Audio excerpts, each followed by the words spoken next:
Okay, so we are going to open the meeting for today, August 27th. And so we have, did everybody get a chance to review the minutes? I guess I didn't review the 23rd yet. Are you all set, Mike? Yes. Okay. Is there any correspondence? I didn't have things for you guys this week. Do we have permits to sign? Just those, because Jim was away for 3 weeks, so he's a little Nice. backed up on his septic permits, so it was just the staple permits this time. Okay. Any member comments on anything? Thanks for sending the video of the built-in cable. Yeah, that was on the excellent. video. Yeah, somebody actually sent that to me. I wish that we'd known ahead of time, that we could have, I didn't know about it Publicized ahead it of more. time, but yeah, maybe gotten more than the one call in, but I thought it was really informative too. so. It was. They were able to go more in depth than we've had here. Okay, so 7:05. So you don't want to do either set of minutes? Oh, okay. Probably do the 9th, right? Yes. Yeah, we can approve the 9th. So, so I want to make a motion to, I'll make a motion to approve the minutes for the 7/9/19 meeting. okay. I have to go through the 23rd. so- Right, yeah, right. I just meant because you had already responded about the 9th, so. Okay. Okay. Did you want to take a, we got a first, a second? Did we do an? Gina was a second. Yeah. So all in favor? Aye. I'm sorry. It's all right. Out of practice. Yeah, really. Aye. Aye. Okay. Yeah. Thank you. Um, All right, you have 2 minutes. oh, maybe I can just, do you have a copy?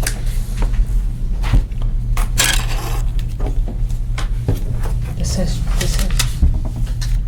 June on it. Oh, sorry. I may had to not make have sure it.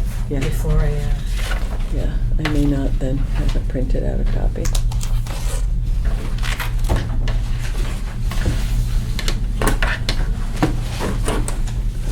okay, we'll do it next time.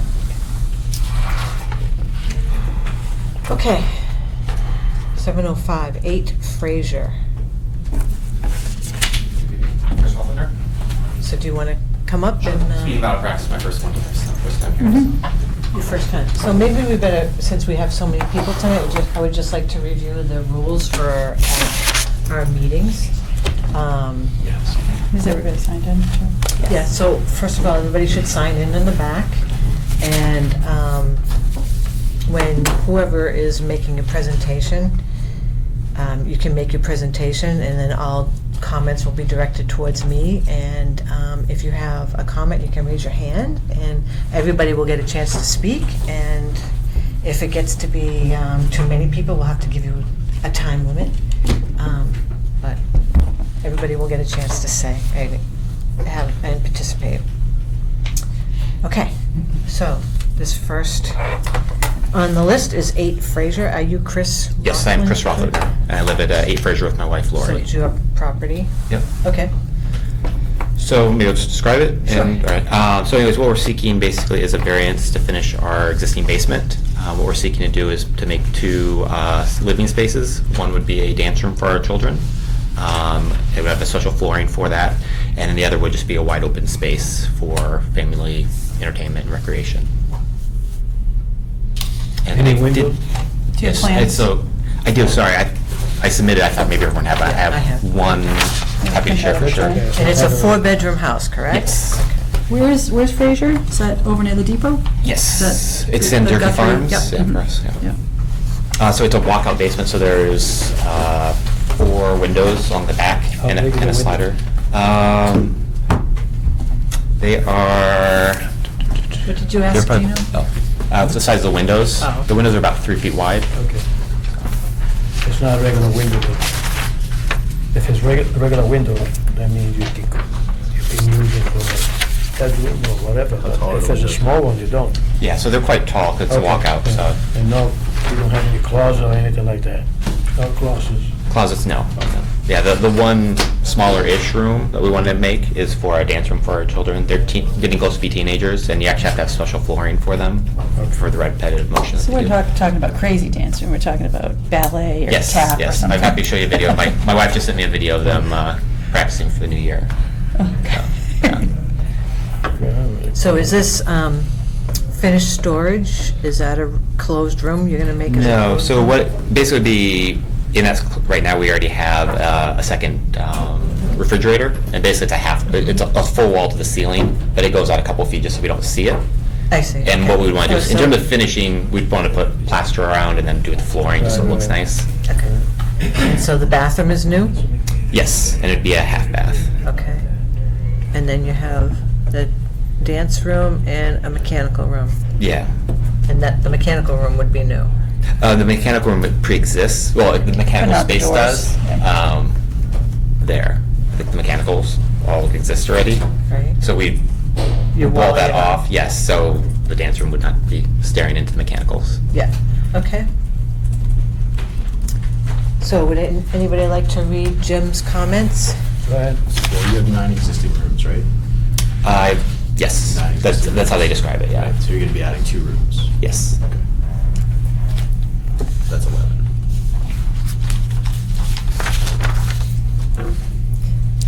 So, we have comments from Jim Garecki and about deed restrictions. Mhm. Does somebody want to read all that? I'll take half of it if you don't want to read it all, Kevin. It's a lot. Title 5 of the State Environmental Code, 310 CMR 15, outlines the manner in which the capacity of a sewage disposal system is determined. The capacity of a house is determined by the number of bedrooms. Below, please find the definition of bedrooms from Title 5. In order to ensure this capacity is not exceeded, causing the potential failure of the system, this office uses the regulations to maintain the room/bedroom count as prescribed by Title 5. When a building permit is submitted for the addition of rooms/bedrooms to a house, this office will review the plans of the proposed addition and the existing floor plans for the house. If the office doesn't have floor plans for the house, we ask the owner to provide a drawing showing the existing layout. The determination of the total room count involves a little judgment because the open concept designs, in this case, the office will count room uses. A kitchen which flows into a dining room, which may flow into a living room, may be counted as 3 rooms for the sake of determining the total count of a house. Once the total room count is determined and the bedroom definition applied, this office will review the capacity of the existing septic system to determine if the proposed addition would exceed the capacity of that system. If the proposed addition does not exceed the capacity of the existing septic system, the building permit is endorsed. If not, the applicant can modify the proposed addition to fit the system capacity, ask for a deed restriction, or increase the size of their septic system to handle the capacity of the proposed changes to the house. The code provides Board of Health a mechanism for restricting the number of bedrooms, grant of Title V bedroom count deed restriction, to ensure the occupants of the dwelling are aware of the capacity of their system, the importance of not exceeding the capacity, and as a notification to potential buyers of the capacity of the dwelling. It is not my position to doubt the use of the proposed additions reviewed by the office, but the board doesn't have capacity to monitor how the space is used, and it's important to advise existing owners and notify potential owners that the use of the system beyond its intended use, in-law apartments, Airbnb, etc., may result in the failure of the septic system. In my opinion, the more rooms added to a dwelling, the greater potential for these uses and the marketing of the house as something it was not designed to be. I'm not going to go through and read the bedroom description. So I Okay, think, so basically, go ahead, Kevin. sorry. I think the issue is that we currently have, how many? 10? You have 9 currently. 9. And there's one thing I was trying to understand too in terms of all the development, in terms of some of the houses have been kind of described as 8, and some have been described as 9. It doesn't seem to be consistent. It's also, I think, one thing I think all our neighbors want to know is also just consistently how our homes will be handled. So I think he's not counting your kitchen, well, he's not counting your eat-in area as a Okay. separate room. Mhm. So he's giving you 9, and then you're proposing to add on 2. Correct. So So the formula is divided in half, Yeah. and it's 5 and a half. and then round down. Yeah. So then 5 bedrooms, and you have a system, your system is approved for 4 bedrooms. Yeah. So the one home that they did finish was 16 Fraser. So I think that there may have been a different interpretation perhaps. I think that they talked about that being 8. It's actually a larger floor plan. So that's from the... It doesn't go by size, it goes by room. Yeah, but there's an office that would make it 9. I think the permit was permitted or given when the builder did the entire... And how many building. bedrooms? That's 4 as well. 4 as well. And they could have called that a second walk-in closet when they did it too. So the layout that we had proposed is very similar to 16 Fraser actually, in terms of a second room with the opening to it.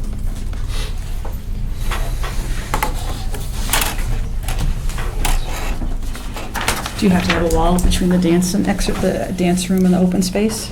I'm a parent, it's always nice to have a little separation from your kids and the noise. The description would probably modify slightly with the builder to make it actually a double barn door is actually what we, it actually lets them kind of have a little bit of a little runway privacy. space to move into tumbling if they want to do Right. that. So, and Well, I don't think it should be any problem. The question is, it should be a deed restriction to use only for that purpose. Not to have an in-law apartment downstairs, because you already have a refrigerator. And my wife and I are very, very certain our families Yeah, are in separate case you from sell the house, size. in case you sell the house, Yeah. they're gonna look at deed restriction, not to add another room or a small apartment for Yeah. the in-law, you know what I'm saying? Hmm? It's different if you have a sewage treatment, then you can build 3 floors if you want to, for the kids. There's no sewage, Oh. and you only have a capacity for 4 bedrooms. No, definitely understand that. So we are certainly not seeking or would ever prescribe that we have a 5th bedroom in this. I don't think I should have any problem with And we're that. not saying you would, Right, it's Yes. the gonna, next person. Yeah, which my understanding of the deed restriction makes it so no one should ever think that. Right. Or that restriction. So you okay with so, that? well, I would actually like to go back and maybe continue this and see what we have done Yeah, for I mean- deed restrictions and finished basements on the other houses Right. in the Durkee farm, and just to be consistent, Yeah. Mhm. you know, to make sure that we're, We try, As long as try- I've been on this board for consistency purposes, it's been that you can have one more room Yeah. and a deed restriction, but Yeah. not 2. yeah. Mhm. yeah. But everybody's as a seller, so they can use it for whatever, except for an apartment, for an in-law, or extra room, or bedroom, stuff like that. You put a restriction, you have no problem, because it goes to the D, and then anybody but that buys still- Well, that. no, it's even, just like Yeah, what but Jim it's the room said numbers. here, is that the board doesn't have the capacity to monitor how the space is No, being it's true, used, but so. if we- you put a restriction, D restriction for that purpose, then you have a little safety. A little, but it can always be overlooked and after the sale of a But- home, someone can go and use it as they like. The question is, like she says, what she read, is we're not in control, we can't go in and check every houses. Right. Right, But the question, everybody is a seller. Most of the housing over there has sellers, right? They can use it for whatever they want. Okay? So is there only one house on your street that has done this already? My understanding, this is the one house that has done it, and then there's a second one that was, Maybe you should look into all that, because it shouldn't be. Yeah. You Yeah. have to- it was, I should have You should have it. Should have emailed you that this week to see if we could get some research on. it was 7 Balsam Lane, Lot 8. And my understanding, I don't know them too well, but I think they've basically made it one room. I think that's, That's probably the came here. difference, that they Yeah. have one room and you're asking for 2. Yeah, mhm. and if you, what did he say? It's hard to control. So, It says, in terms of, you can modify your proposed addition to fit the system capacity. Yeah. Ask for a deed restriction or increase the size of your septic system to handle the capacity of the proposed changes in the house. so we've already actually modified this once. So we brought for a permit, not really knowing that outside of the 4 bedrooms is what we want, and not creating an extra bedroom would be any issue at all. So we actually had already modified it. We were going to have a media room, and just basically a wall, so we've taken that out. And we've reduced, I guess, that one room that we're doing, so it's basically, A small one. half the wall is a wall now, half the space with a wide opening to it. So I'd still like to go back and check and see, what we've done with other houses, but I'm just wondering, when does this become a wall? If you do a big barn door and most of it is open, but you only have 2 feet, is that considered a wall? I think if you have the capacity to close the door, then It's considered a wall? Yeah, I agree. Yeah. So I'd like to make a motion to continue it, to continue discussion after. Or you could just kill that wall. Can you kill that wall? It looks like it might actually. Kill the wall and You you're can- out of here. Yeah, I mean, I guess we can. I guess in terms of that, I just struggle with how this rule, that could 2 feet of wall on each side, how that impacts our septic, our ability. As long as you Well, put the door.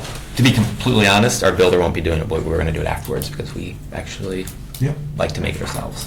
But, Keep it off. Um, And don't put it on the plan.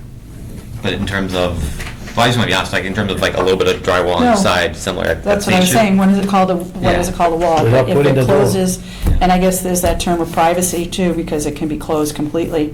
Mhm. So if we take the doors off and don't put doors on, Also how it's That's- used, right? If you don't build that wall. Comments are, even if it's an open plan, Yeah. a living room and In a a bedroom. sitting room, Yeah, like a, That's true. like a Two rooms ensuite. is two Yeah, A rooms. different function. regardless of the wall. yeah. Can you make your wife understand that? Say, honey, I'm sorry. so, You can't put a Earplugs. dog. so no wall. Yeah. Then you have no problem. Okay. It probably would be good to get consistent, because one of the things that the neighbors were very interested is how this is treated, since many people want to finish. So what happens if so no one's gonna ever finish more than just their basement with no rooms, or one room, I guess? If they have 4-bedroom systems, then That's it. Yeah, it's for your safety, for your, So the for one your that's already system done safety. on 16 Fraser, I guess, is just different? We'll have to go back and didn't see come in what, front of me. have to go back and see how we voted on it. Okay. I don't know, I went through all the notes, I never saw it, so I think it was in the original permit. It's different. Okay, so no wall. No Um, door. Okay. No tap dancing, just That's the soft only shoe. dance they don't do pretty much, Okay. thankfully. Extra. Tell her you tried, tell your wife you insulation. tried. Yeah. Bring a box of chocolate. See if you can buy her out. So do we want to make a motion? Want to make a motion? Are we continuing it? I'll make a motion to continue it after we research the other homes in the area and see, Probably, unless well, you wanna. Well, I guess if we're not gonna actually prove it, I would have to actually explore having a wall there then. I thought getting rid of the wall would let me actually Yeah, start. I think it'd be better if you Because have no I- wall, we can prove it. If you're gonna get rid of the wall. Yeah, because we kind of thought we were gonna start about a month ago Right. already. And then somebody else So- will come, we'll give them, we'll put them under consideration, then we figure out how they do it. There's no I'll reason make a to wait. motion to approve the addition with the elimination of the wall, so it's just one large open space. Right, in the one large basement. open space, yeah. I'll second. All in favor? Aye. Okay? All right, thank you. Don't forget your chocolate. Yeah, sorry for the market basket. I'm home, honey, but. You tell the girls, actually, they want the movement from us. more than us. Now they get the whole room. Yeah, the whole basement to dance. You have to go up Line there. dancing, charge admission, make some money. I'm sorry. All right, no worries. Thank you. Just have to, for next steps, then, do we submit You gotta pay, I think. You got to pay. You got your check with you? for what? Sure. You'll have to, You can come tomorrow and get you'll it. have to come into the office and, Get the new We gotta move plan. along. and Okay. then you'll have to apply for the deed restriction. Next is 37B Moore Lane. Hi, just want to put walls and ceiling and flooring in the basement, just one big room. And Jim thought that maybe it's, the way it's laid out, it would be considered more than one room, but it's really not. There is the furnace, we're gonna wall up around the furnace, Open space. How many bedrooms in the house? there's 4. And this is a basement? Yes, oh yeah, Well, you heard what we said to the gentleman. We wanted to finish it. yeah. You're gonna have the same problem. There's no separated room though, like there's a game area for a ping pong table and TV and family room. Yes, you have 8 rooms in your house currently? Yeah, Okay. You're gonna put a no wall and no doors, right? right. Okay, just gonna finish it, put a pool. Are we invited to play pool? No? It's up to them. Yeah. Ping pong. Ping pong. Yeah. I used to be a champion in my town. You know, part of the thing, it's a activity, no wall, no doors. Did you understand the notes that we read from Jim Garefi after the show? Yes, About the we are room? only 2 people who lives in the house, you know, nobody lives there. It's done on the basis of Yeah, 4 bedrooms. four I bedrooms. Total, Yeah, Then total. you're adding, so it has to We be. are not adding any bedroom. We work in Cambridge, so we like to make a gym, kind of like work in a machine. And he wants a ping pong. That's it, that's fine. I don't see any problem. No wall, no doors, No door, no wall, nothing. no windows, just the little ones. So you can escape in the event your husband come after you. There is a walkout door to go out. Okay. Yeah.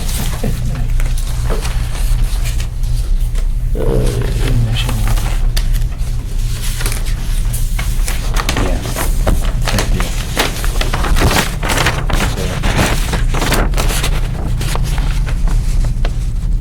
It looks like there used to be a wall right here, though, right? I was gonna, but then we Change didn't, that. so Yeah, initially he thought that then after the discussion. It's all open. I figured just wild ping pong balls would Right. get away, Can always have a net. so. Yeah. Yeah. no, that's a dimension line? It's a dimensional line, actually, so how do we know? You got a big basement. One big one. What's that? Because there's no. Nice basement. there's no Yeah. It's a new house. wall. It's beautiful. Enclosed. Where's Moore Lane? Is the bathroom new? Off of Whitcomb. Oh, okay. Is the bathroom new? Uh-huh. And the furnace room is new? It's, well, it's all there, it's just I'm gonna put the wall around You're it. gonna enclose it. Yeah. This space. Yeah, I mean, it's all open. Yeah. And adding a bathroom doesn't mean anything, it's No. living space. Bathroom is okay. Going to live in the bathroom. You need a bathroom, right? But I mean, if you do the, workout and then we just need a shower, to have a shower. Then that's- So like a 3/4 bath down there? Yeah, something like that. Septic. This is all the inside. Now you just got a walkout slider and everything.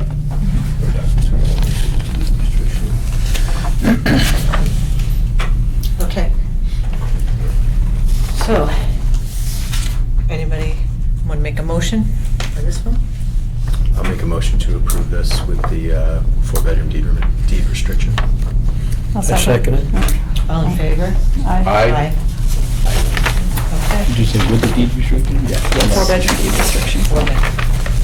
Oh, right, yeah. That's not because we get trusted, it's when they sell the house. Right, Everybody you else don't want has the to new owners to take advantage of the situation. Right, yeah. Put more rooms down there. And his own safety. You wanna keep that? Yeah, thank you. That So it? what's the next step? That's it. Hey, the lady. Tomorrow, make a check, make the lady happy. Got chocolates for you guys. Oh, yeah, next time bring chocolate, will you? Thank you for coming in. Next up is, we're behind schedule, I apologize, but it's 32 Loxley Road. What time? You'll call, okay, because we have to move on to it.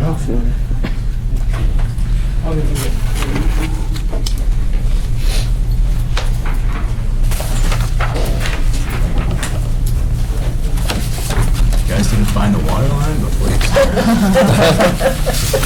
Water line? Isn't that what happened? The water line? The water line. The No, water line was in a different place, so you had to move the tank or something. no. No, the issue is, I'm sorry, I don't want to start in the middle. For the record, Jeff Hannaford, representing the applicant at 32 Loxley. This is a repair to an existing system. Construction was started. It is a pump system, so construction was started on the leach field because it is independent from the pump chamber and septic tank.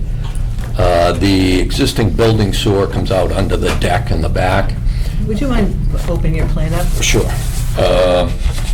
And when they checked the elevation, it turns out that the pipe was lower than expected. And so when Jim came out, he talked to the installer, and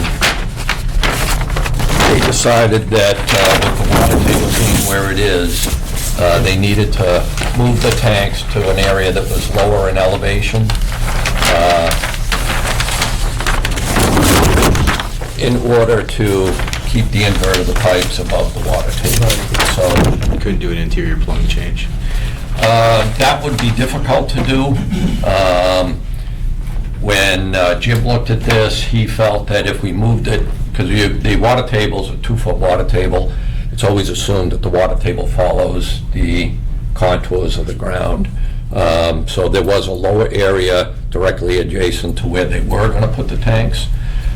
So they felt that that would be the simplest way to remedy the situation. Title V requires a 1-foot offset from the invert to the water table. So we're here for a variance for 6 inches. Under Title V, on maximum feasible compliance, what they do is they allow for a variance like this, provided that the tank is constructed with a rubber boot where the pipe connects. That's what they use. They use a stainless steel clamp around the rubber boot.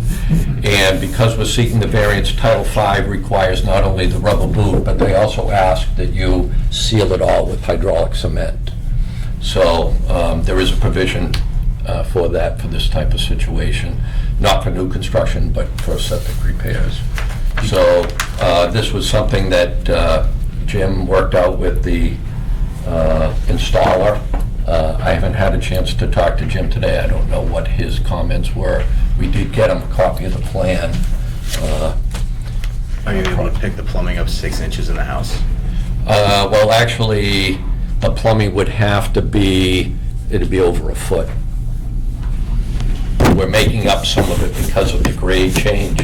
But if we were to put the tanks where they were, and it would require, you remember what the exact dimension? 14 inches. 14. To get it to come into compliance, Bring the plumbing up 14 inches. You don't have it? real tight. It's 50/50. I mean, What's the big tape measure? excuse me? Just take tape measure, like what's the Well, next- it's not that, it's what everything else connects into. No, I get it. And with the stacks and everything else, all in a confined spot. I mean, can it be done? I guess if you, mathematically, yeah, but that doesn't take into effect the house and what's going into it and everything that's plumbed into it, so.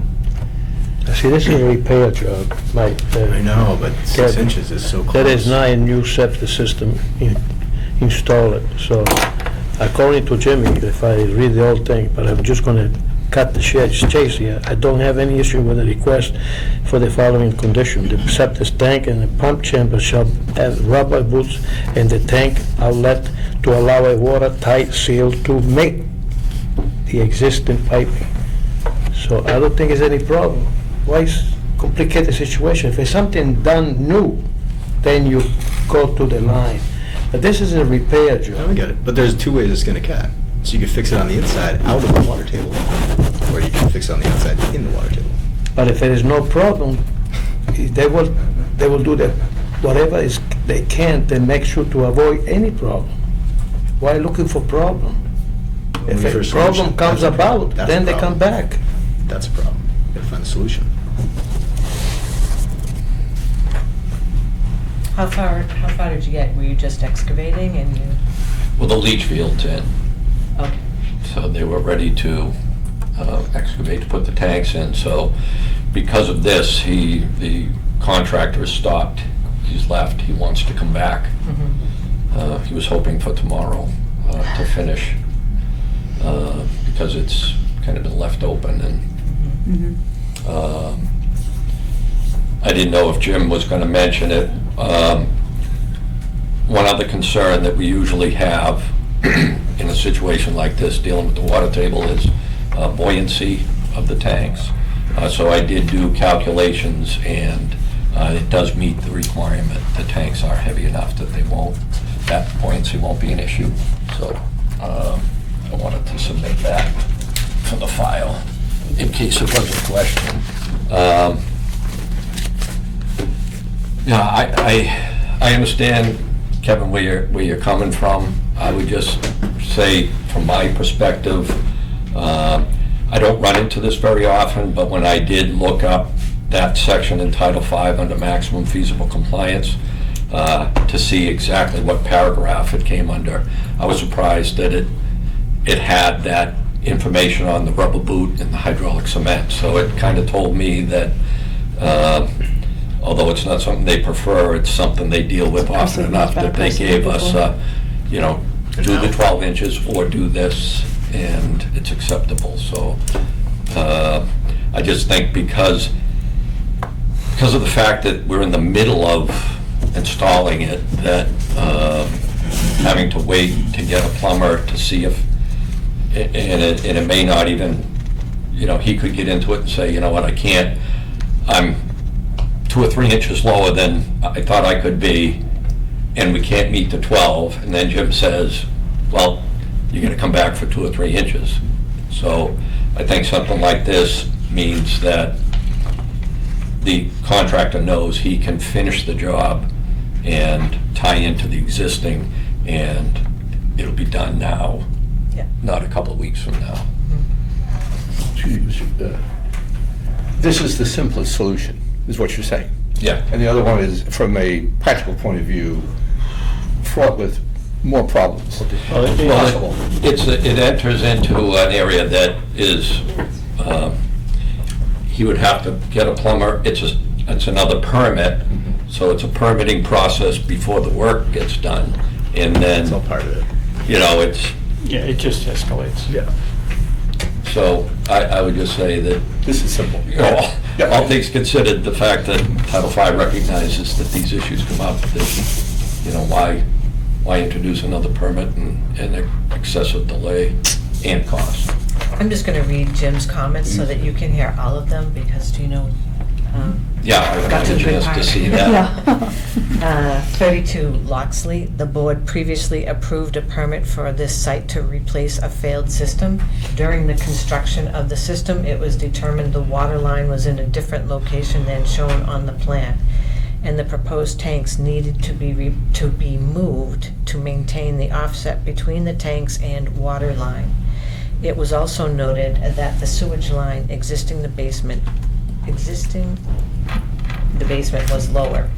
The new location and existing plumbing will require the tanks to be installed a little deeper in the ground, and the tank outlets will not meet the groundwater offset 1 inch above. Because of the high groundwater on the site and the building sewer elevation, the applicant has very limited alternatives. I don't have an issue with the request with the following condition: the septic tank and pump chamber shall have rubber boots on the tank outlets to allow watertight seal to be made on the existing piping. Thank you. Okay, so would anyone like to make a motion? I'd like to make a motion to pass and give them a variance for that. I'll second. All in favor? Aye. Aye. Aye. Okay. Okay? Okay. No problem. Thank you. Thank you very much. Kevin, I appreciate your vote. I do. Stand by your guns. Thank you. You need this? No, thanks, Charlie. Okay. Next up is the tobacco regulations. I don't know what we got now.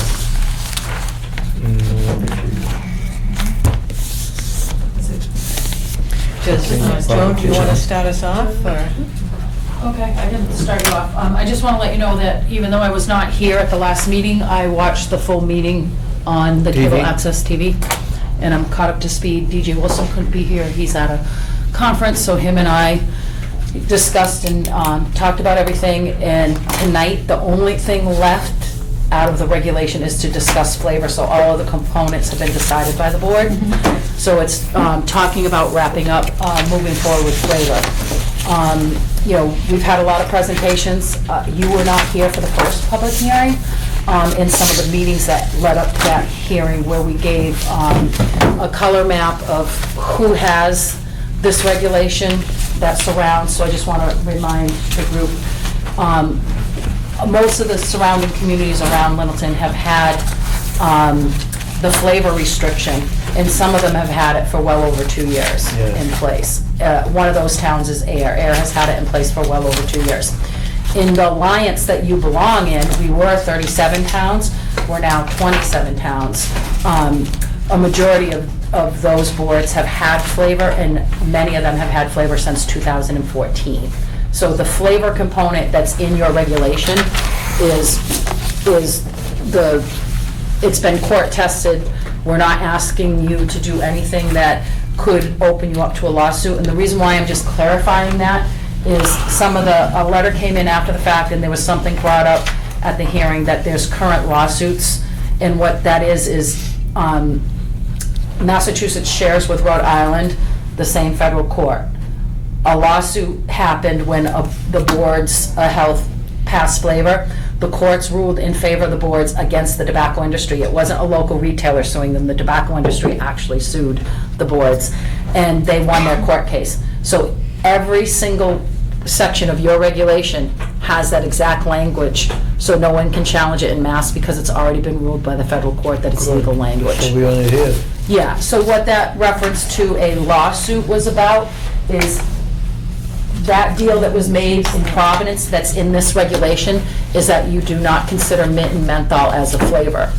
Since that lawsuit, a couple of boards in Massachusetts have gone forward and included mint and menthol, and in those 6 communities, there's a lot of legal resources on both sides of the fence in public health and in the tobacco industry, and they're taking that to court to see if they can get boards of health to allow mint and menthol. So that lawsuit has nothing to do with anything that's been proposed, presented, and I just felt like I wanted to clarify that to make sure that that didn't muddy what we've been talking about. Why the Board of Health should be sued in the event that the board say, the majority says, hey, we don't like to have those flavors. We don't want the children to smoke this stuff. What I'm telling you is What they got to do with the it? draft that's presented to you, there is nothing that you can be sued on.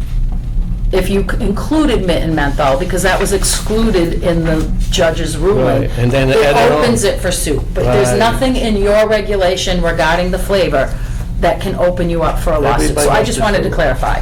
Thank you. Because that was brought up in a letter after the fact, and it was brought up Yeah.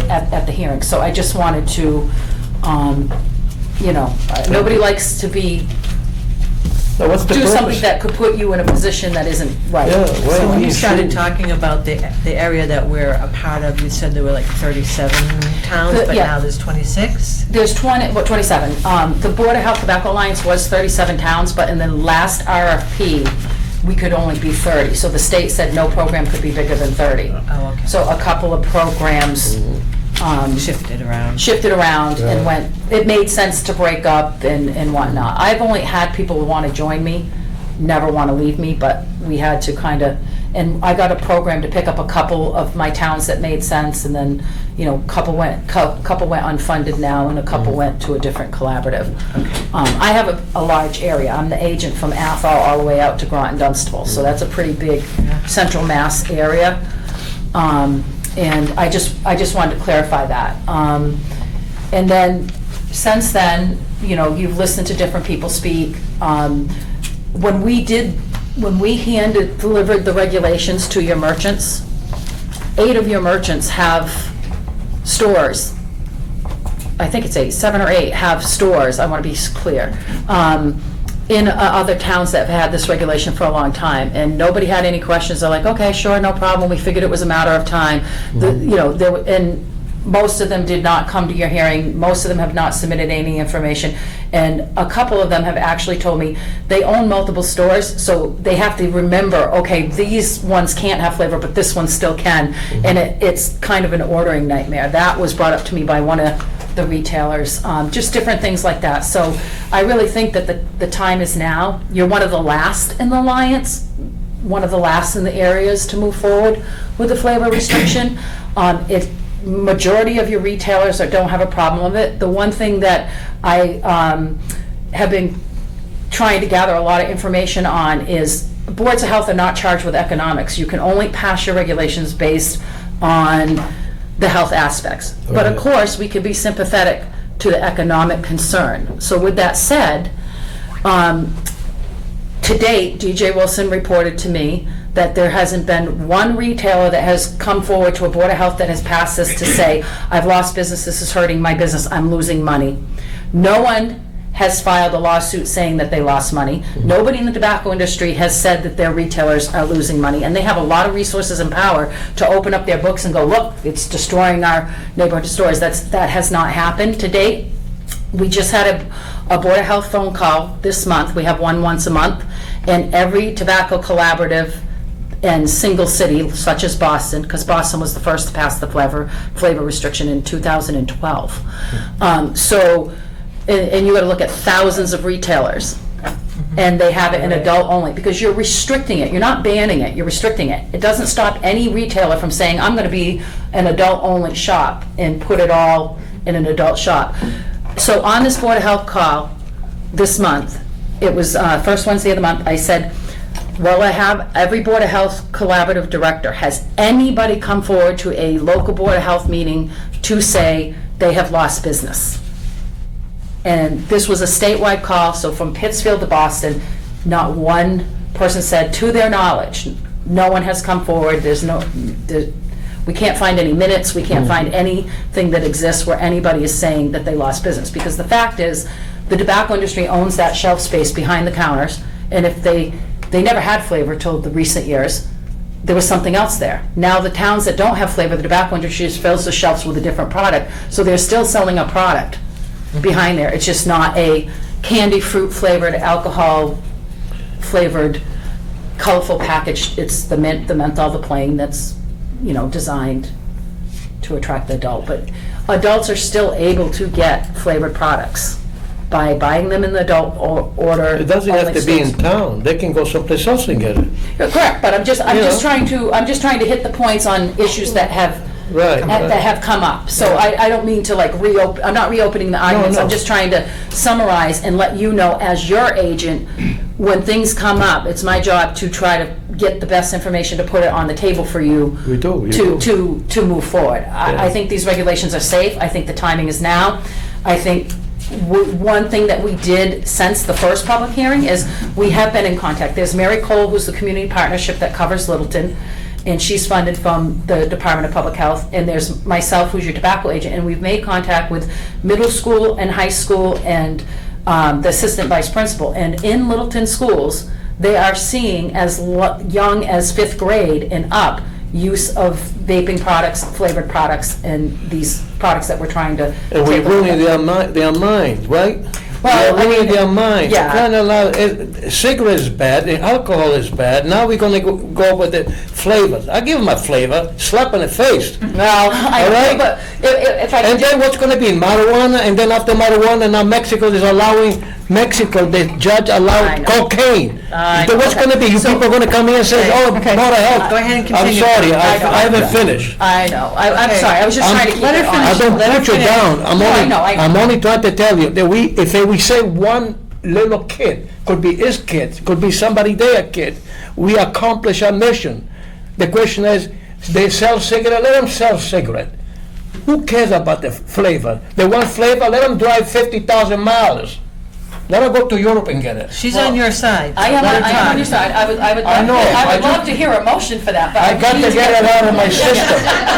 I mean, I'd love to hear a motion for that, believe me, but we I need appreciate to it. get, yeah, we just need to, I'm just trying to get, You're trying to guide us, I Right, understand. quickly through the points and the counterpoints. In the past, I'm the agent for multiple towns. When I'm in Littleton, I have to recommend what's best for Littleton. When I'm in Athol, I recommend what's best for Athol. At this time, as your agent, I think all the research is there, the legwork has been done. I think it will be successful. I don't think we'll have non-compliance problems, and think it will help with access. The two things that we didn't have from the first hearing to now was the information in talking directly with some school personnel. I know this, couldn't remember if it's the superintendent or the principal, but somebody submitted a letter. There was a teacher that spoke, and I think there's another teacher that wants to speak tonight. So they're able to tell you, because it's one thing to say kids are doing this. You asked for information, what's Littleton kids doing? We got you the risk behavior survey that tells you all kinds of things kids are doing beyond, and that's kids that are willing to be honest. So there's a lot of kids who might have answered that or didn't participate at all because they weren't going to be honest. So if you look at the kids that were willing to come forward and be honest and answer that, that's a good number showing you that what's happening in Littleton is the same thing that's happening, and we can now say kids and youth in Littleton are accessing these products and they're using them. Limiting them to an adult-only store gives us a better handle. It's only one place you're regulating it in and trying to find it. Now, you don't have one. That doesn't mean you can't get one. It doesn't mean any one of your retailers can't say, you know what, I might change my store plan and model and be one of these, or someone might come in and say, I'm buying the Mobile Mart and I'm turning it into adult only. I'm still a retail store, turning it over, doesn't affect your cap, and I'm gonna be an adult only. Okay. So I just wanted to kind of hit on those points, answer any questions that the boards have. I think there was somebody on the agenda to speak. I'm not sure, there's other Everybody people in the can have room. a chance. And this is a continuation of the hearing, is that correct? Correct. So we're still in public hearing mode. Right. Okay. So as our agent, you're saying you don't have a problem with this? As your agent, I highly recommend that the Okay. timing is Okay. now. And Littleton is ready. I just wanted to clarify. I think Littleton can successfully pass this in the community with the retailers and with the thing. And the other thing is, there is sales to minors in Littleton. I'm not gonna sit in a meeting and tell you exactly what store is in a meeting and, on Access TV. Stores make mistakes. I don't think any Littleton store is intentionally trying to sell to a minor. Mistakes happen, kids are crafty. They go when they think, it's the store clerk that will sell them without asking. They wait for a store clerk to be distracted, maybe on the phone. There's all kinds of different ways. So kids are accessing them in Leominster. You don't have, egregious non-compliance rates, but there is some sales in your tolling period is it 24 months or 36? I went back 36 months.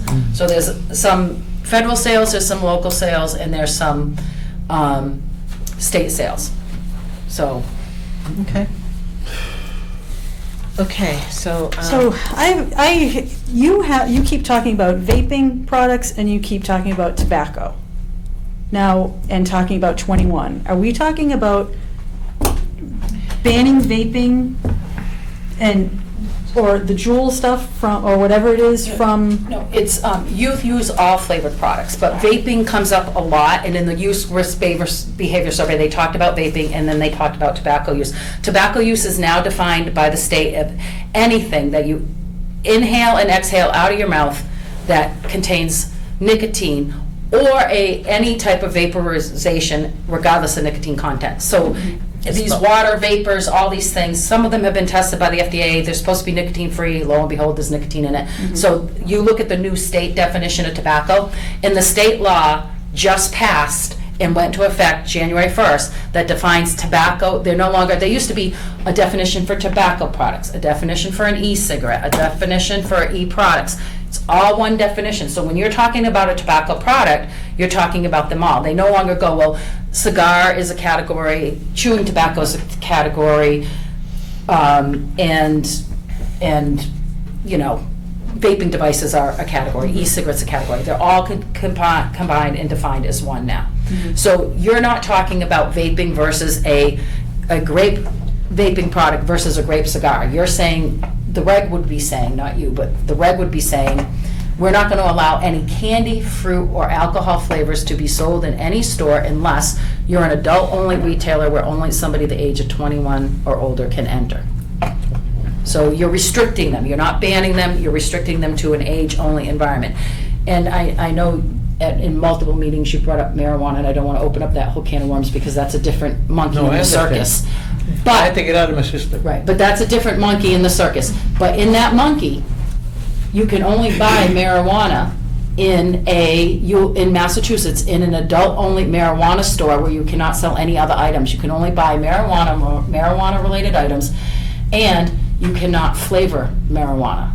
Marijuana comes in one flavor. well, I mean, they have different strains of it, but you're not gonna see cherry marijuana, strawberry margarita marijuana, you're not gonna see grape marijuana, so if you're looking at like, you bring up marijuana a lot, your tobacco reg would be doing something a little similar, but you would still be able to get the flavor in an adult-only environment. Okay, you say marijuana. Did you ever smell marijuana? It stinks. Cigarette smell, but marijuana stinks. And then the flavor, I'm sorry to add that on. I see some people walking around with this flavor. We're gonna get back on track. Okay, Sorry. We are not gone. I opened that can of worms, I'm sorry, I just wanted, it gets brought up, but when you look at age-restricted products, Yes. they're highly. You wanna come up and, are you finished, Joan? Yes. Sorry, Thank you, honey, thank you. we're very late on our. So hi, I'm Trisha Bonacor. I'm the health teacher at the middle school.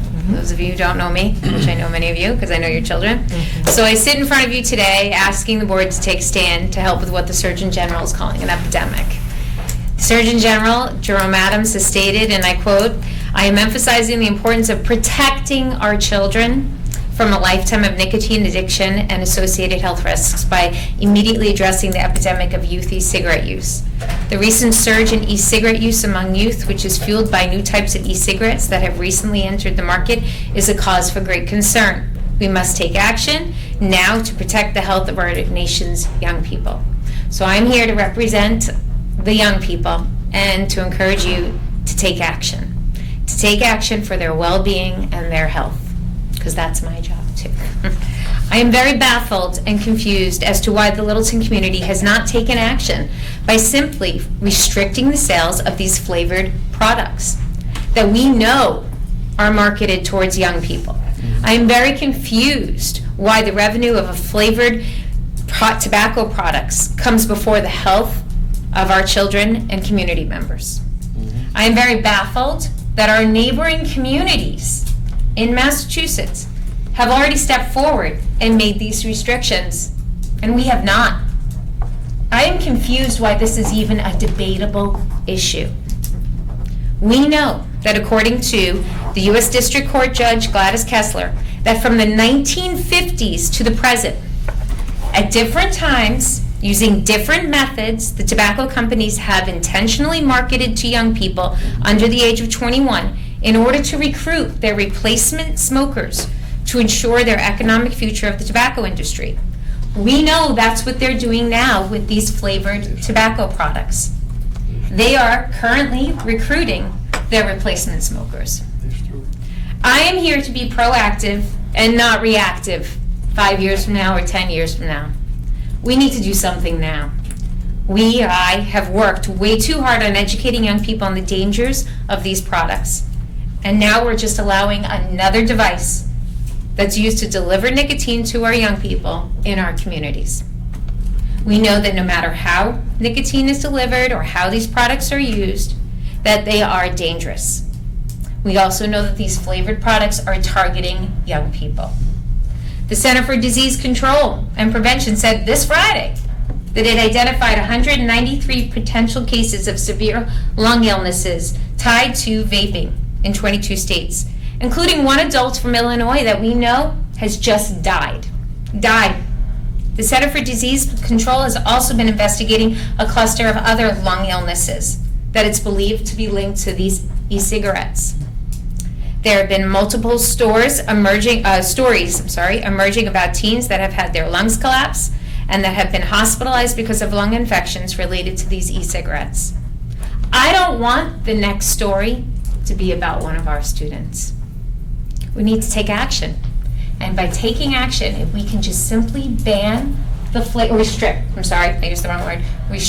flavors, then we're helping our students, our community.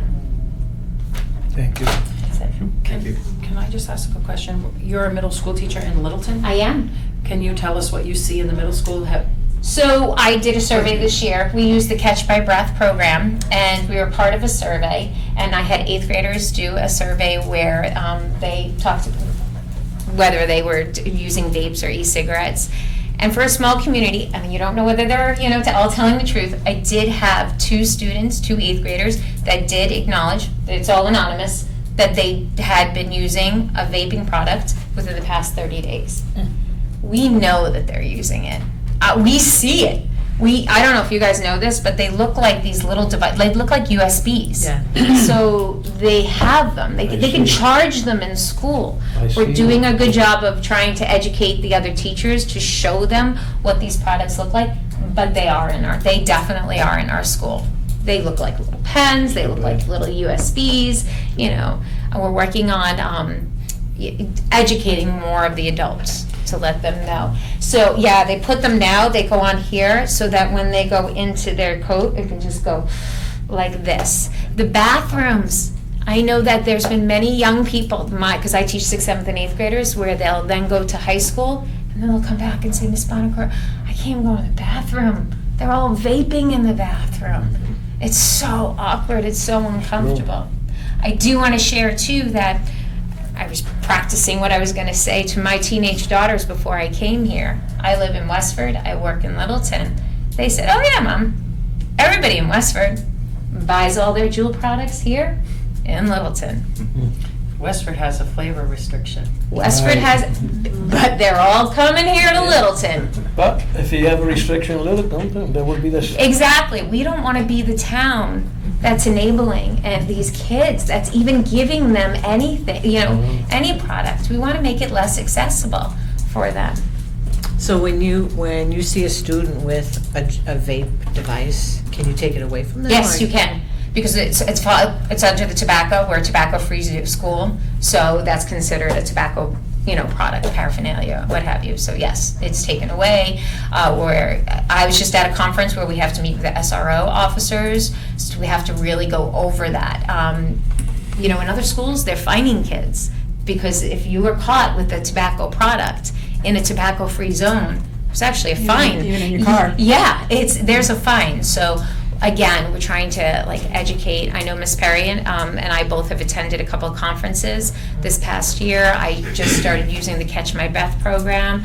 The students, they were very interested in the program. They're very interested in the products, very interested in these flavors. I don't know, I'm sure you had this all last week or last time you met. These flavors are, they're approved as generally recognized as safe for ingestion, not inhalation. So your digestive system could potentially break down these flavors, but your lungs can't. They're not made to be inhaled.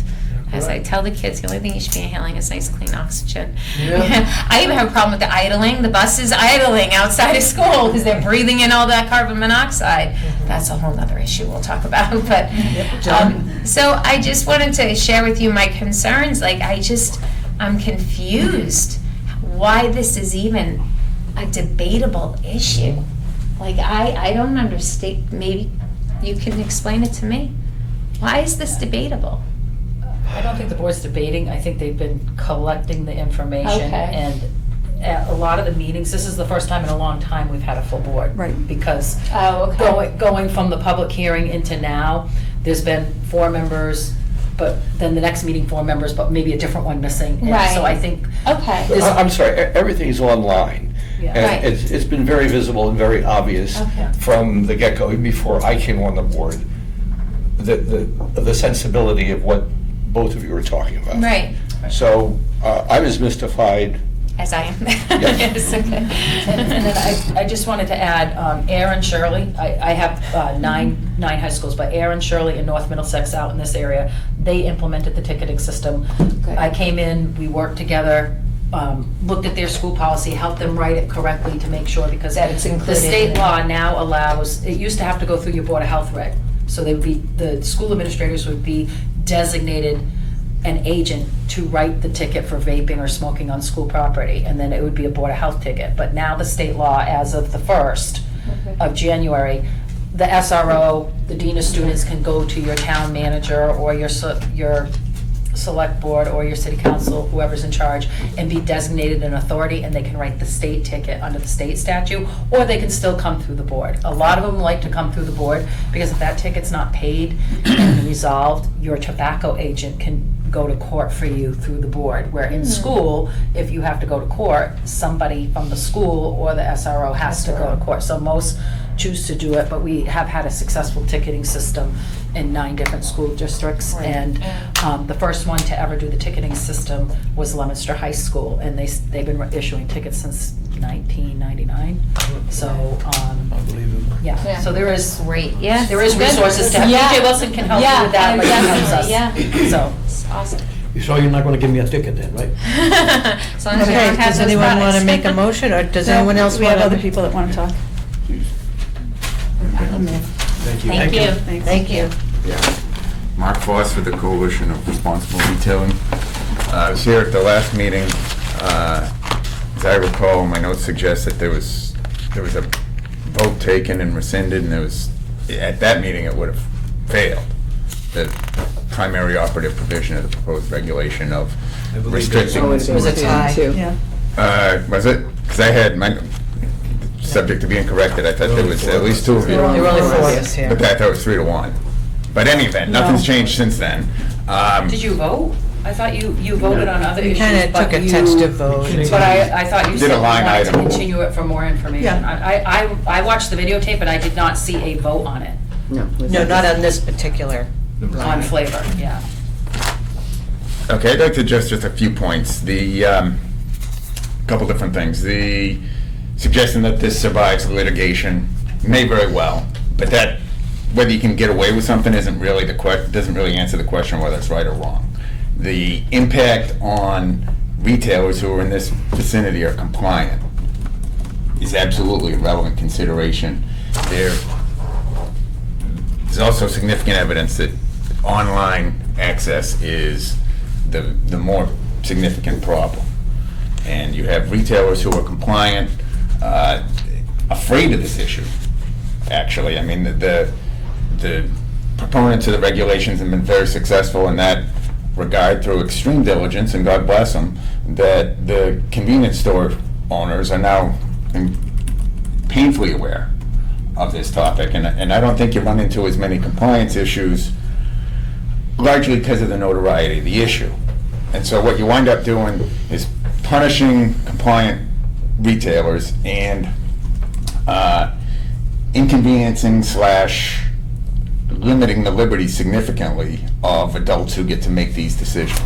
And there's legitimate liberty concerns, in my opinion, and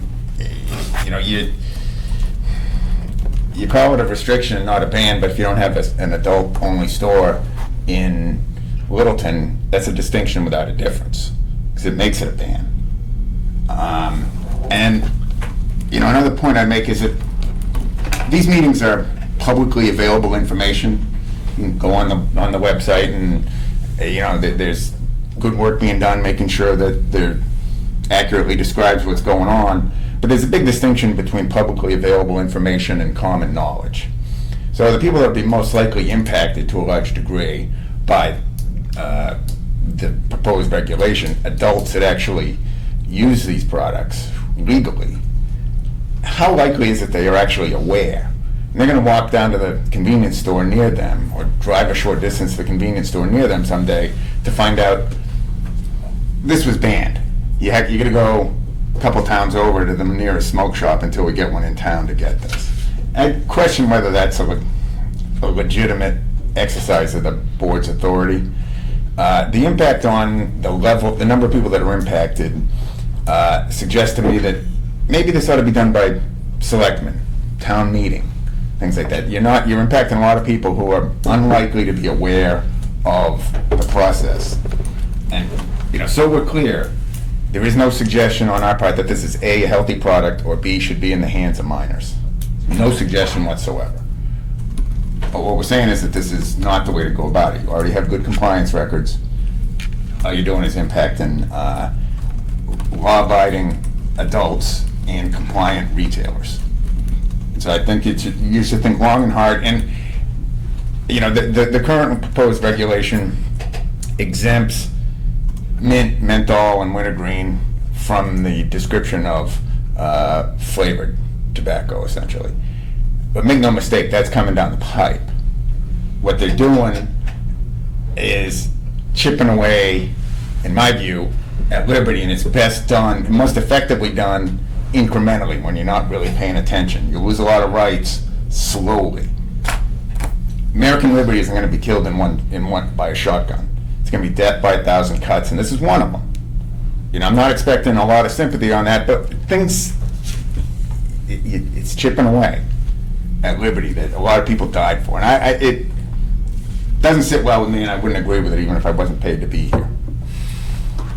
So I think from my client's perspective, what's on the table now is the least bad of the available options, but the worst ones are coming down the pipe, and we understand that. And I think it makes sense to just nip it in the bud, leave things where they are because you have compliant retailers. And there's also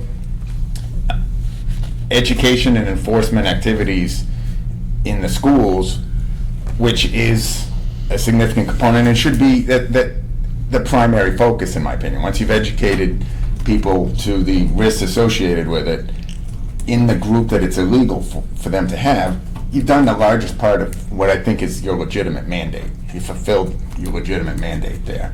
The discussions about having ticketing authority so that there can be a penalty for the users is more appropriate, in my opinion, than penalizing economically retailers who there's no real evidence are not in compliance. So, although this isn't the worst thing, I go to a lot of Board of Health meetings. This is by no means even close to the most painful regulations we've seen proposed. But we don't think that even these should be admitted, that these should be enacted.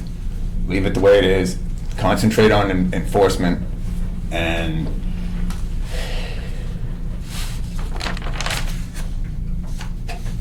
I think that's primary. I want to make sure that it's clear that we're not here advocating to put these things in, to put these products in the hands of minors. That is not our suggestion.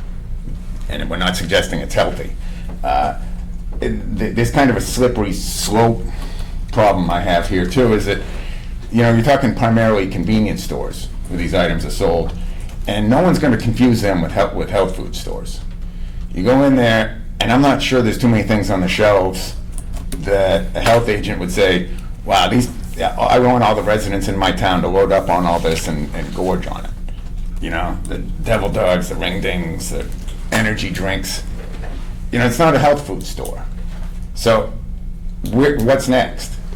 You know, is the energy drinks, are we going after that? Mm-hmm. You know, and you know, that's, again, you're chipping away at the liberty in a way that just doesn't sit well with me, regardless of whether I'd be paid to do it, to argue about it. So I think you got a good regulation, leave it as it is.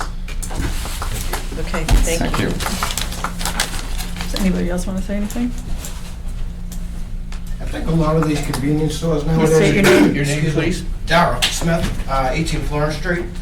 But I've gone into a lot of convenience stores lately up in, like, say, New Hampshire or outside of town, and you walk in and you see these glass cabinets now that have, like, hookah things, pipes, and it's just not, it's not attractive to walk into a store. It makes you feel actually uncomfortable walking into a store and seeing these pipes and everything else inside them. It just makes you want to walk back out and go somewhere else that has a cleaner store, and just, I don't know, it's not attractive. Okay. Joan? I just wanted to let everybody else talk first, if there was anyone else. Does anyone else have any comments? I just feel like, you know, I feel like we have a moral and ethical obligation.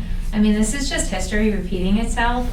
We have people from from past cigarette companies that have felt guilt, you know, in selling their products and advertising their products to young people, and I think it's just history repeating itself. Like, these flavors are geared towards young people. And nicotine is one of the most addictive drugs out there. And I feel like there should be some sort of a moral or ethical obligation to put the health and well-being of our community members, even the adults, not just the kids, first. Okay. Joan? I just wanted to wrap up that, you know, one of the things is we can all have our own feelings and our own personal opinions about a lot of things, but collectively, We're looking at the bigger picture outside of our own personal feelings. And I just wanted to say that the Federal Court of Appeals for the First Circuit that upheld the Providence, Rhode Island case, they ruled that this is not an infringement and the boards have the right to move forward to restrict flavor. So I just want to reiterate that last point. And the other point is about convenience stores not being the healthiest place. It's where the snacks are, where the candy is, where the sugar is, where you find a lot of your corner store alcohol, where you find the tobacco. Kids come into those stores. That's a majority of a corner store convenience store customer is kids. Kids go in and shop looking for the ring dings. Kids go in and shop looking for the Reese's Pieces. And then they're, at a very young age, it's modeling to see these attractive colors and these candy flavors. And adults' products are up here and the kids' products are right here. So, and it's placed there intentionally so the kids can see the packaging and start getting curious to what that's about. So I just want, we talked about that in the early meetings when I brought in, this is what an adult sees, and then you flip over to the other side, this is what a kid sees and how a typical planogram behind a store is, and it had the colorful packaging. I brought in the colorful packaging, I brought in the blunt wraps in one of our first meetings way back. It was like a bag. I don't think so. I didn't bring in the vape, but I brought in the blunt wraps. No, I don't think so, but that's all right. Yeah, because I was gonna say, this was like back in like March. Yeah, December. It was over a year ago. So you're kind of looking at the marketing and modeling of the convenience store. It grabs a kid at a young age and it keeps them up there through their teenager years. That's who you see in convenience stores. When you go into other type of environments, you don't really see as many kids as you do when you go into a convenience store. That's where kids shop. So I just wanted to, he brought up, it's a good point that it's not healthy, but that's where kids go. Joan, when we had spoken also, you had explained to me about when you're talking about the retailers losing money on the shelves and how the retailers are actually paid on the shelves. Multiple retailers have shared with me that they don't make a lot of money off the actual pack of cigarettes. They can make as little as, 11 to 18 cents a pack. But what they get is a slotting fee. And that's what it's been told to me. I'm not in this industry, but this is what retailers have told me, that basically, I don't care about the cigarettes. I lose my slotting fee because I get paid X amount of dollars a month to have this here, and this here. And it doesn't matter how much of it I move. So it's almost like a slotting fee. The store gets paid to put the product in the store.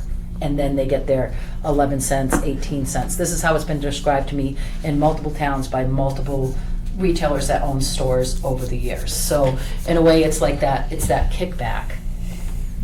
We'll pay you $10,000 a year to sell this product, and they're not really concerned. And a lot of store owners have said sometimes it's the co-buy. So the person coming in buying the cigarette might also buy this or buy that. So it's collectively how a store makes the money. They can't say, but one of the reasons why they come forward and say we don't really lose money off the product is because the tobacco industry, they own this much of my shelf from advertising space behind my shelf. So if I can't sell this fruit flavor, they fill it in with something else that I'm selling. So that's why a store can't come forward and say, I lost money, because there's still something there to sell. It's just not that product. And this flavoring, in 5 years, it's over the last 5 years that the flavoring has boomed into $1 billion business. That is not the cornerstone of a store where you're trying to say, I'm taking away lottery that you've had for hundreds of years, or traditional cigarettes, which from the beginning of convenience store times, convenience stores have had. This is a brand new product that has boomed into $1 billion, these flavoring of products. And when the federal government, when they were flavoring cigarettes, the federal government, none of these products existed.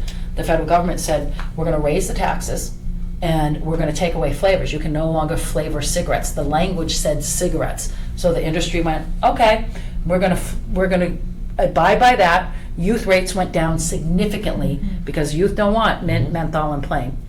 It went down significantly. Then they came out with the cigars, and that's all it was the small, tiny cigars. They're all cheap now, and now they're coming out in grape, cherry, and all the flavors. And then the kids were buying the cigars, cutting them open and dumping out the tobacco and using the tobacco wrap to roll other marijuana and other stuff in it. So the tobacco industry went, hey, they're wasting some of our good tobacco, so this is what we're gonna do. We're gonna have the flavored grape cigar. Now we're gonna just produce the blunt wrap and introduce the blunt wrap in grape, cherry, strawberry margarita, because that way everybody gets what they want. Then when we started restriction, you're one of the boards that didn't do this, but most of the boards in 2012, 2013, they did a blunt wrap ban and they did a cigar pricing. So no single cigar could be less than $2.50 and no package of 2 or more could be less than $5. They could charge what they want, but no less than. So there was no more 2 for $99 cigars. They raised the price, they banned blunt wraps. And then they started with the flavor restriction, and now all of a sudden, we're gonna do the e-cigarette that came out as a $100 device is now on every corner, and it morphed into juuling with all the candy flavored, because now they limited in the cigar use went down, so now we're gonna get the kids vaping the nicotine instead. So it's nicotine addiction is what's being sold. It's not, you know, and they're just manipulating it and moving it from product to product because they know cheap and candy flavored and fruit flavored is what is going to get your next young replacement smoker that you had talked about. So, I mean, you can see it, the practices are the same. So now you have to go in and change the language, but what the state of Massachusetts did is we're done with whack-a-mole. We whack this problem, they create that product. We whack this product. So now they have a definition that was approved by the appellate court that says anything you inhale, exhale, comes in your mouth, you know, liquefied, inhale, exhale, comes in a device. So now they don't have to go, okay, it was a hookah pipe to start with. Now it was an e-cigarette. Now it's the Juul device. It doesn't matter what the device is. Anything you inhale, exhale that goes in your lungs and comes out of your lungs is now considered a tobacco product. So it's a very progressive state regulation. We thank Providence, Rhode Island for doing it, and the tobacco industry could have filed a countersuit and they didn't. I would think, if they thought they could win, that court case was in 2013. There was no countersuit. So that appellate court stands. Okay. I think we're ready to make a motion, if someone wants to make a motion. Does anybody have any comments first? Okay. So I just wanted to say I appreciate the liberties and the, you know, you're an adult and you should be able to choose what you want to do. But I think it's just been proven too much that it's easy for kids to get. And in my personal and my professional opinion, I have to say I'm against the flavoring. I also understand, concur what you say. The question is, if we save one life because of this particular vice, we did our job. The question is, it's not like you're buying chocolate. You're buying something that is going to hurt you. And it's not like the liberty. We don't take anybody's liberty because they can go anywhere and buy it.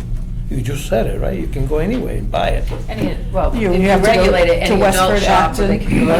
Yeah. I'm saying, if we say no, it's not hurting anybody. It's hurting maybe what, few little dollars here and there, but you're saving life because we inhale something that is not good for us. Acton scheduled a public hearing for September. And can I ask you a question about the vape stores? Sure.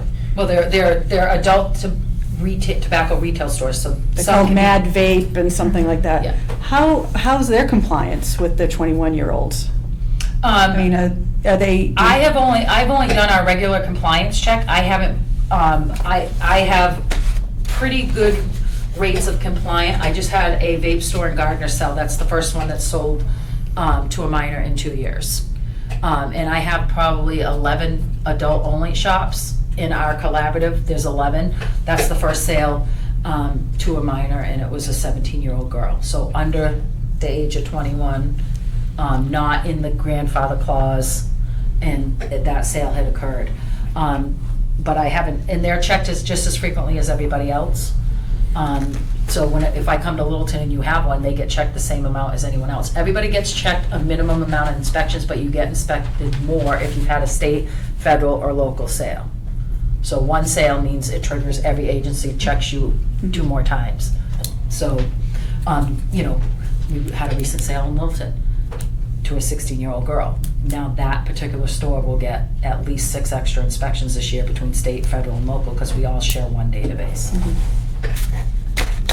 I'd like to make a motion. Go ahead. I'd like to make a motion to adopt Regulation 9 and restrict the flavored tobacco products. I'll second. Second. All in favor? Aye. Restricted, right, restricted. Yeah. Okay. Yep. All right. Okay. Who seconded it? I'm sorry. Lisa Lisa. And Mike. and Mike.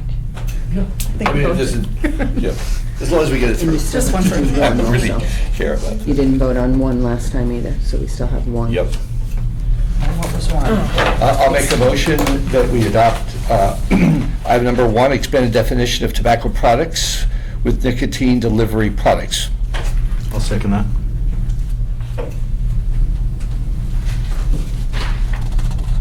I say aye.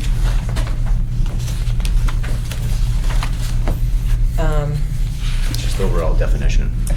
Yeah, I do have to do I don't usually get in the middle of motions, but I do have to make a point of legal contention. If you're moving forward with flavor, you have to use that definition that was in the court case, and that's the definition in the court case. Okay. So it's So not this is optional. tobacco we have to- and- Yes, and because if you change that nicotine. you will have to define these products, and if you change that definition, you're not using the flavor components, and it could open you to them suing on you. You'd have to create new definitions.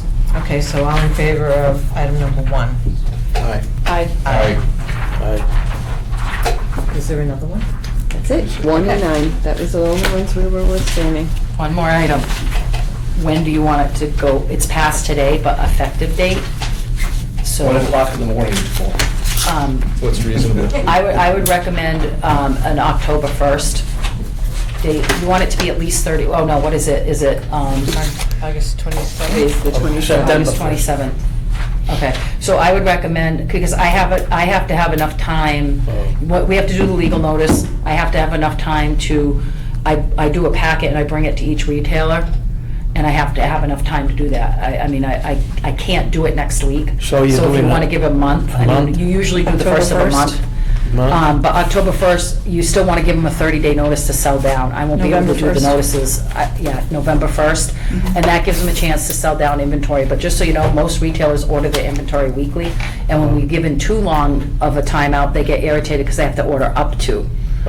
So I would say November 1st is a very reasonable, because now I have to put it all together and you each have to come in and sign. You don't have to wait till your next meeting to sign I it see. if you want to drop in, but you meet every 2 weeks, right? Right. Yeah. So you'll sign it at your next meeting, and then I'll notify everybody.